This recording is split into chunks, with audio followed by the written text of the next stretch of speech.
अब मैं 80 साल के नज़दीक जाने वाला हूँ। ये मेरा अंतिम घड़ी है, अंतिम पारी है जो मैं अपने समाज को समर्पित करता हूँ। समाज को कहूँगा, एक रहो, संगठित रहो, विकास की तरफ देखो, प्रेम भाव से रहो। सौहार्द अच्छा बना रहेगा तो समाज आगे बढ़ेगा, नहीं तो एक एक लकड़ी की तरह टूट जाओगे। लकड़ियों की तरह जुड़ के रहिए तो समाज आगे बढ़ेगा। और मेरा प्रयास रहेगा कि मैं पूरे समाज को संगठित करके साथ लेके हिंदू में मेरा नाम जगन्नाथ गोस्वामी है। मैं retired additional SP Rajasthan police से हूँ।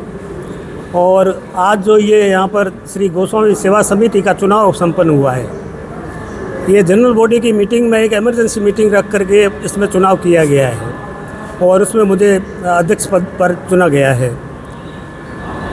समाज के लिए क्या कुछ देगा, प्रशासनिक अधिकारी को पहली बार बनाया गया? समाज के लिए बहुत कुछ प्राथमिकताएं हैं।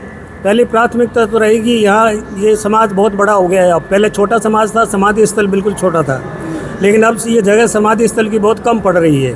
तो यूआईटी से संपर्क करके इनके लिए अलग समाधि भूमि के लिए हम ज़मीन अलॉट करवाएंगे। दूसरी प्राथमिकता मेरी ये रहेगी कि बच्चों के मोटिवेशनल के लिए आज हमारे पास एक लाइब्रेरी भवन तैयार हो गया है, तो उस लाइब्रेरी को डेवलप करूँगा बच्चों के लिए। वहाँ उसमें कंप्यूटर रखवाऊँगा, उसको मोटिवेशनल क्लासेज भी उसमें चालू करवाने की सोच रहा हूँ। खुद भी जो अपने अधिकारी है होंगे, जो भी समाज के हैं, उनको बुला करके लेक्चर भी दिलवाऊँगा बच्चों को। और समाज के विकास के बहुत कार्य हैं। यहाँ भवन कई अधूरे पड़े हुए हैं, उन भवनों को भी पूर्ण करवाना है। और बच्चों को एजुकेशन के लिए, खास करके बच्चों के लिए, क्योंकि समाज बहुत पिछड़ा हुआ है, इसलिए। अच्छा, चुनाव के संबंध में एक बात कहता हूँ मैं कि ये रजिस्टर्ड संस्था है।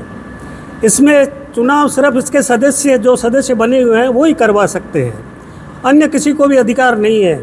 न इस समिति का संविधान बना है वो उसके तहत, न कोऑपरेटिव के एक्ट के तहत। तो जो अधिकारी बनेगा वो समिति का सदस्य होगा, जो चुनेगा वो भी उसका सदस्य होगा। सदस्य के अलावा किसी को कोई अधिकार नहीं है कि वो इंटरफियर करे इस समिति में।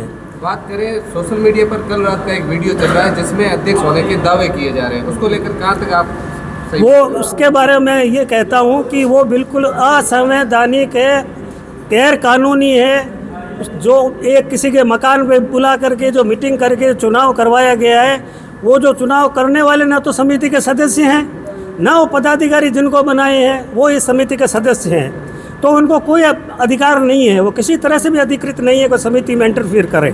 उनकी वो बिल्कुल अमान्य है। बच्चों को लेकर आपने कहा, लेकिन समाज को किस तरह मजबूत दी जाएगी? समाज को एक संगठन मजबूत करेंगे तो समाज मजबूत हो जाएगा। यही है, मन भाव है, जो मन मुटाव है उसको दूर करो, समाज के विकास के लिए आगे बढ़ो, आगे आओ, त्याग करो, सेक्रीफाइस करो। सेक्रीफाइस बिना समाज आगे नहीं बढ़ सकता। हर इंसान को सेक्रीफाइस करने पड़ेगा, मुझे भी करना पड़ेगा, मेरे सदस्यों को भी करना पड़ेगा समिति के। क्या आप समाज को पूरा समय दे पाओगे? मैं सेवानिवृत्त हूँ, समय पूरा समाज के लिए ही है मेरे। अब मैं 80 साल के नज़दीक जाने वाला हूँ। ये मेरा अंतिम घड़ी है, अंतिम पारी है जो मैं अपने समाज को समर्पित करता हूँ।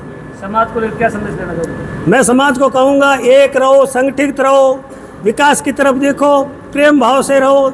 सौहार्द अच्छा बना रहेगा तो समाज आगे बढ़ेगा, नहीं तो एक एक लकड़ी की तरह टूट जाओगे। लकड़ियों की तरह जुड़ के रहिए तो समाज आगे बढ़ेगा। और मेरा प्रयास रहेगा कि मैं पूरे समाज को संगठित करके साथ लेके चलूँ।